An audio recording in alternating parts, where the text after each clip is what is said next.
विद्यार्थियों, आज हम पारिस्थितिकी से संबंधित अवधारणाएं कंसेप्ट ऑफ इकोलॉजी के संबंध में चर्चा करेंगे। वह सभी कारक, घटनाएं, बिंदु जो इकोलॉजी को प्रभावित करते हैं, वो मुख्य अवयव कौन से हैं जो इकोलॉजी को निर्धारित करने में अपनी भूमिका निभाते हैं, उन सब के बारे में अपन चर्चा करेंगे। सबसे पहला पॉइंट है इसमें कि पृथ्वी का पारिस्थितिकीय विभाग, इकोलॉजिकल डिवीजन ऑफ अर्थ। इसके आधार पर अपन पारिस्थितिकीय दृष्टिकोण से पृथ्वी को दो विभागों में बांट सकते हैं। पहला है एबायोटिक, अजैविक घटक। दूसरा है जैविक बायोटिक घटक।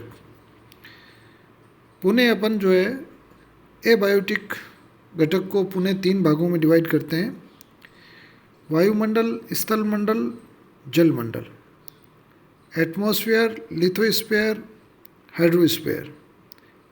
एटमॉस्फेयर में हवा आ जाती है, लिथोस्फीयर में अर्थ आ गई, हाइड्रोस्फीयर में पानी आ गया। तो इन तीन विभागों में अपन पुनः डिवाइड कर सकते हैं अजैविक भाग को। अब अपन यदि वायुमंडल, एटमॉस्फेयर की बात करें तो पृथ्वी के चारों ओर मिलने वाले विभिन्न गैसों का आवरण वायुमंडल कहते हैं। इसमें मुख्य रूप से चार भाग हैं। सबसे पहला जो स्तर है वो सौरमंडल, ट्रोपोस्फीयर कहते हैं। यह पृथ्वी की सतह से 8 से 18 किलोमीटर तक की लंबाई में फैला क्षेत्र होता है। इसमें मुख्य विशेषता ये होती है कि मौसम की सभी गतिविधियाँ इस सौरमंडल में संपन्न होती है और गैसों की ऊंचाई जो है, गैसों की मात्रा ऊंचाई के साथ परिवर्तित नहीं होती है और प्रति किलोमीटर अपन नीचे से ऊपर की ओर जाए तो 5 डिग्री सेल्सियस तापमान की कमी आ जाती है। इस प्रकार मौसम की सभी गतिविधियाँ, बादल, आंधी, हवा, ये सभी गतिविधियाँ इसमें तीव्र गति से संपन्न होती है। तो इसको अपन ट्रोपोस्फीयर, सौरमंडल कहते हैं। दूसरा, इसके ऊपर का भाग जो है जिसमें लगभग तापमान स्थिर सा रहता है, उसको सौर सीमा, ट्रोपोपोज के नाम से जानते हैं। इसके ऊपर का पार्ट जो है वो समताप मंडल, स्ट्रेटोस्फीयर कहलाता है। यह 50 किलोमीटर तक का क्षेत्र होता है, 20 से 50 किलोमीटर तक का क्षेत्र, जिसमें ओजोन की परत इसी समताप मंडल में पाई जाती है और वातावरणीय परिवर्तन सौरमंडल में संपन्न होते हैं, जबकि समताप मंडल में कोई भी वातावरणीय घटनाएं, बादल वगैरह नहीं होते हैं। हवाई जहाज जो उड़ते हैं वो इसी स्ट्रेटोस्फीयर में जाके स्थिर होते हैं, इसी में उड़ते हैं।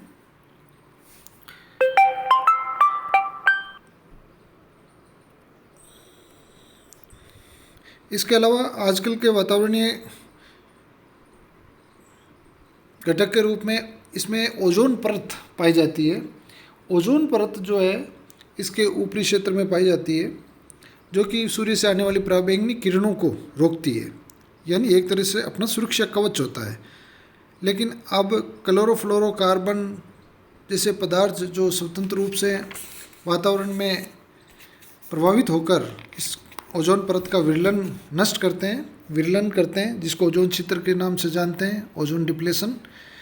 तो ये एक पर्यावरण को लगने वाला रोग है जो मानव द्वारा निर्मित है। अपन इसको आसानी से ऐसे कह सकते हैं। इसके ऊपर का जो क्षेत्र है समताप मंडल के ऊपर, वो आयन मंडल और आयोनोस्फीयर कहते हैं। इस क्षेत्र में परमाणु आयोनाइज्ड होते हैं, आवेश पाया जाता है। इस परत में कम तरंग दैर्ध्य की तरंग, शॉर्ट वेव्स को परावर्तित करने की क्षमता पाई जाती है, परंतु माइक्रोवेव्स इसके आर पार चली जाती है। अतः रेडियो तरंग जो कि शॉर्ट वेव्स होती है के माध्यम से अपन संचार व्यवस्था पूरे पृथ्वी पर पाई जाती है, और अंतरिक्ष उपग्रहों से जो सूचनाएं प्राप्त होती है वो सूक्ष्म तरंगों के रूप में होती है, माइक्रोवेव के रूप में होती है। आयन मंडल के ऊपर का जो पार्ट है वो एक्सोस्फीयर कहते हैं। इसमें हवा बहुत ही कम मात्रा में पाई जाती है। यहाँ इसके बाद जो है अंतरिक्ष प्रारंभ हो जाता है। स्थल मंडल जो पृथ्वी का हिस्सा है, लिथोस्फीयर, इसके मुख्य रूप से 3 भाग हैं। इसका सबसे ऊपरी भाग जो है परपट्टी क्रस्ट कहते हैं।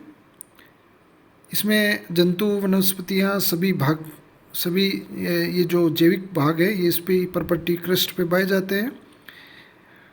ये जो है ऊपर से 16 किलोमीटर से 50 किलोमीटर तक फैला होता है गहराई में यदि देखा जाए तो।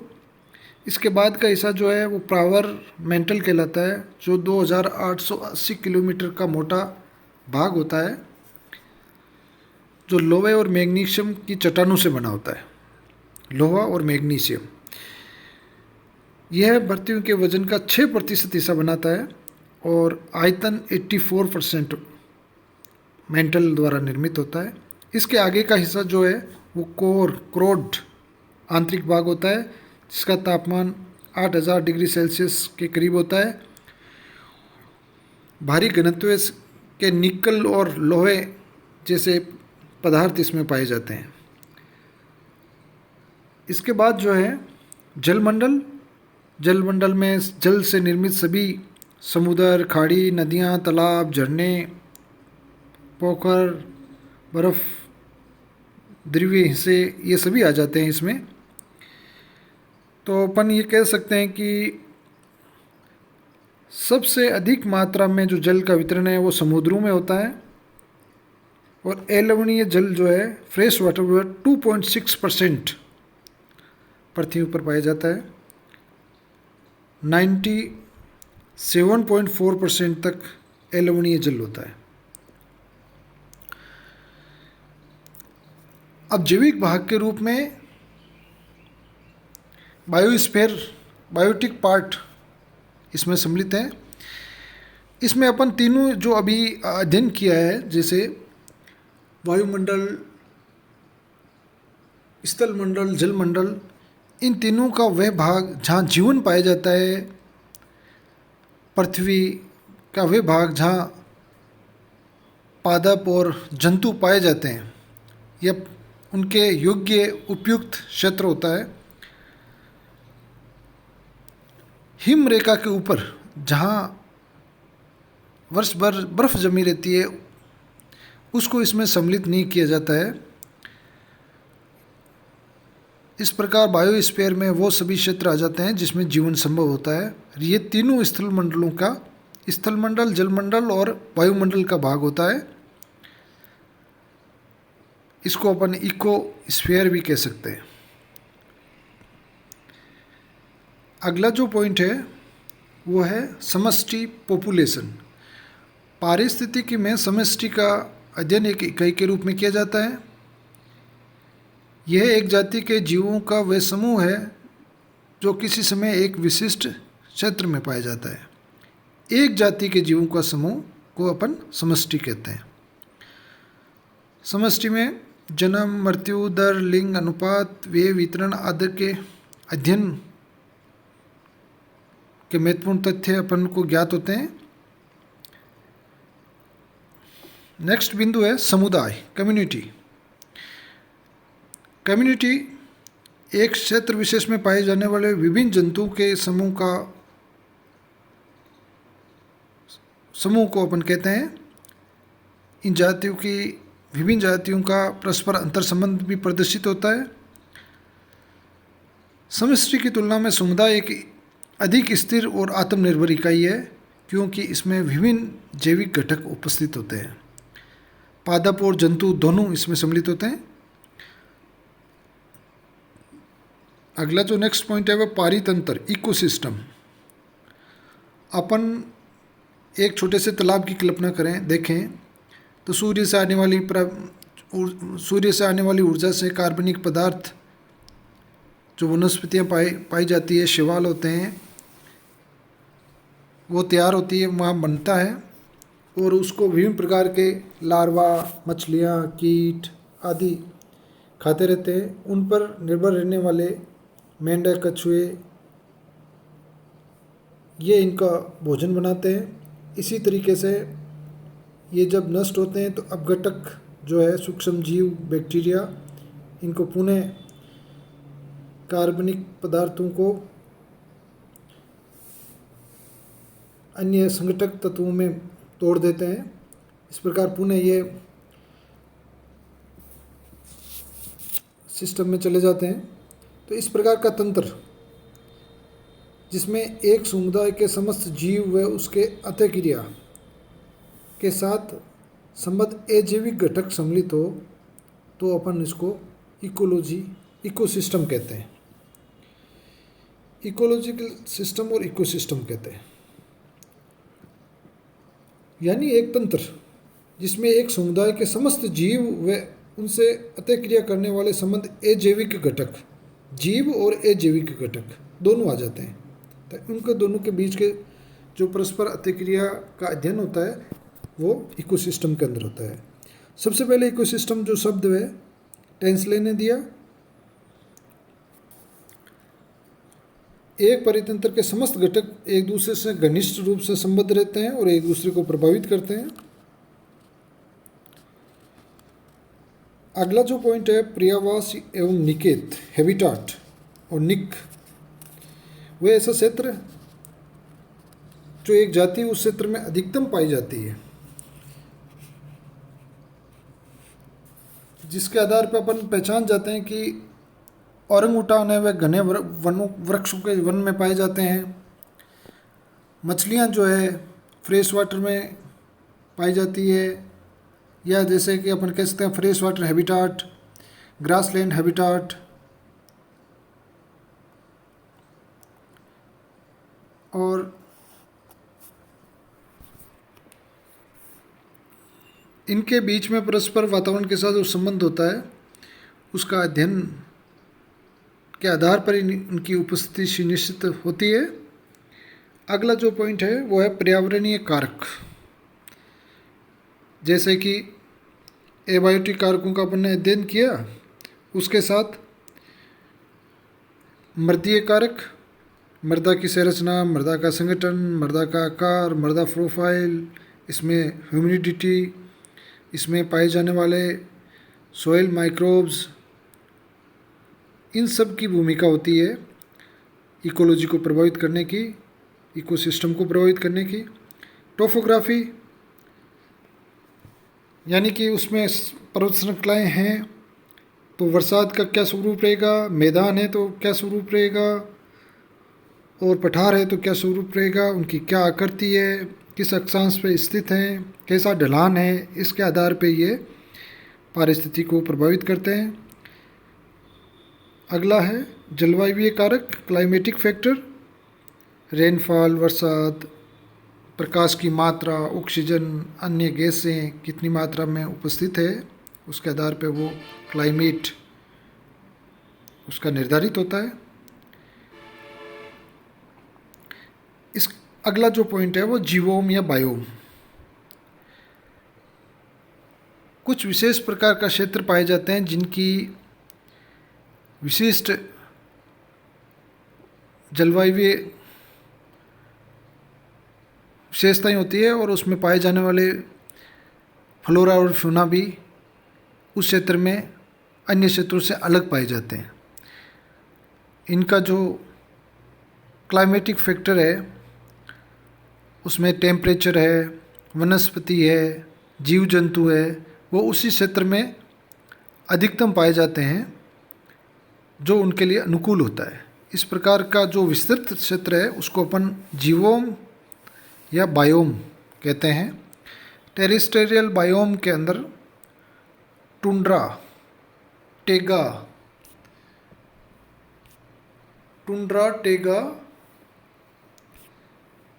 चैपरेल, grassland, deciduous forest, tropical forest, savanna, रेगिस्तान आदि क्षेत्र होते हैं। अब अपन अगला पॉइंट जो देखते हैं उसमें आता है पारितंत्र की विशेषताएं, इकोसिस्टम की विशेषताएं। अपन जानते हैं कि इकोसिस्टम में 4 प्रकार के घटक होते हैं। अजैविक घटक के साथ अजैविक घटक में लवण आ जाते हैं, मिट्टी आ जाती है, गैस आ जाती है, जल आ जाता है, तापमान, ये सब घटक, ये जो अजैविक घटक कहलाते हैं। और जैविक घटक के रूप में इसमें उत्पादक, प्राथमिक उपभोक्ता और अपघटक, ये 3 चीज़ आ जाती है। तो यानी कुल मिला के किसी भी इकोसिस्टम में 4 घटक पाए जाते हैं: अजैविक घटक, उत्पादक, उपभोक्ता और अपघटक। Abiotic factor, producer, consumer, decomposer. हम सब जानते हैं कि सभी जीवों में कार्बनिक, सूर्य की जो ऊर्जा है उसको कार्बनिक ऊर्जा में परिवर्तन करने की क्षमता हरे पौधों में, शैवालों में पाई जाती है। उनको अपन उत्पादक की श्रेणी में रखते हैं। जो शाकाहारी जीव होते हैं, जो इन पर निर्भर रहते हैं, कीट है, छोटे जीव है, मछलियां हैं, उनको अपन शाकाहारी या प्राइमरी कंज्यूमर कहते हैं। इन छोटे जीवों को खाने वाले मेंढक, पक्षी, उनको द्वितीय कंज्यूमर कहते हैं। इनके ऊपर जो विशिष्ट प्रकार के बड़े शाकाहारी मांसाहारी जीव होते हैं, सांप है, बिल्ली है, ये जो मैक्रो कंज्यूमर कहलाते हैं। टर्सरी कंज्यूमर भी कहते हैं। जब कभी इकोसिस्टम में इन कंज्यूमर्स की डेथ हो जाती है तो डिकम्पोजर इनको पुनः संगठक अवयव में तोड़ देते हैं, जो पुनः इसी तरीके से खनिज लवणों के साथ मिलकर पुनः इकोसिस्टम में पहुंच जाते हैं, जो उत्पादक प्लांट्स को पुनः मिल जाते हैं। इस प्रकार ये एक निरंतर चक्र चलता रहता है, ऊर्जा का फ्लो होता रहता है। हम देखते हैं कि एक स्तर से दूसरे स्तर तक, यानी कि प्रोड्यूसर है उससे प्राइमरी कंज्यूमर है, उसमें 10% एनर्जी जो है आगे के स्तर में जाती है। प्राइमरी कंज्यूमर से टर्सरी कंज्यूमर में, सेकेंडरी कंज्यूमर में उसका 10% जाएगी, और अगले नेक्स्ट सेशन में लेवल में भी 10% एनर्जी का फ्लो होगा। Flow of energy, 10% flow of energy के नाम से जानते हैं इसको। किसी भी फूड चेन में या फूड वेब है, इसमें एनर्जी का फ्लो इस तरीके से होता है। अपन ये मानते हैं कि जैसे फूड वेब को देखें तो सबसे ज़्यादा संख्या में जो होते हैं वो उत्पादक होते हैं, हरे पेड़ पौधे, शैवाल संख्यात्मक रूप से। उसके बाद शाकाहारी प्राथमिक उपभोक्ता होते हैं जो उत्पादक पर निर्भर रहते हैं। प्राथमिक उपभोक्ता के बाद द्वितीय उपभोक्ता मांसाहारी जीव होते हैं जो प्राइमरी शाकाहारी जीवों को खाते हैं, और उच्चतम मांसाहारी टॉप नर्सरी होते हैं। इनकी संख्या सबसे कम होती है। यदि एक पिरामिड का बायोमास ऑफ संख्या का पिरामिड और पिरामिड ऑफ बायोमास प्राप्त होता है तो एक त्रिभुजाकार संरचना अपन मान सकते हैं, जिसमें आधार में संख्या अधिक है और उच्च स्तर पर संख्या कम है। इन्हीं सभी घटकों के साथ अन्य घटक हैं, खनिज लवण है, खनिज चक्र है, विभिन्न प्रकार के अवयव जो हैं वातावरण में बायोकेमिकल साइकिल द्वारा मिलते रहते हैं। पॉल्यूशन है, ये अवांछनीय परिवर्तन करता है। वातावरण में होने वाले अवांछनीय परिवर्तन को अपन पॉल्यूशन के नाम से जानते हैं। जनसंख्या विस्फोट व ऊर्जा व भोजन समस्या, अब जबकि विकास की एक दौड़ प्रारंभ हो चुकी है विश्व के अंदर, और जब तकनीक का विकास हुआ, मेडिसिनल सुविधाएं और ज़्यादा अधिक इंसान को उपलब्ध हुई, तो जीवन प्रत्याशा अधिक हो गई और रोगों के द्वारा मृत्यु दर जो है वो कम हो गई। इस प्रकार अब जो है वर्ल्ड में जनसंख्या का एक विस्फोट होता हुआ दिखाई दे रहा है। बहुत अधिक मात्रा में जनसंख्या बढ़ रही है। इसके कारण से अनेक प्रकार के ऊर्जा संकट व खाद्य संकट पैदा होने की संभावना है। तो हमें प्रदूषण से बचते हुए किस प्रकार अपन सस्टेनेबल डेवलपमेंट को अपनाते हुए नॉन रिन्यूएबल संसाधनों का कम प्रयोग करते हुए और रिन्यूएबल नवीनीकरणीय ऊर्जा के स्रोत का प्रयोग करते हुए, सोलर एनर्जी है, समुद्री एनर्जी है, हवा की एनर्जी है, भूगर्भीय एनर्जी है, इनका अपन उपयोग करते हुए विकास के ऐसे नए तकनीक विकसित करनी होगी जिससे कि मनुष्य का इस पृथ्वी पर लंबे टाइम तक रहने के लिए ये उपयुक्त बनी रहे और यहाँ की जो इकोलॉजिकल सिचुएशन है वो सभी जीवों के लिए अनुकूल रहे। Thank you.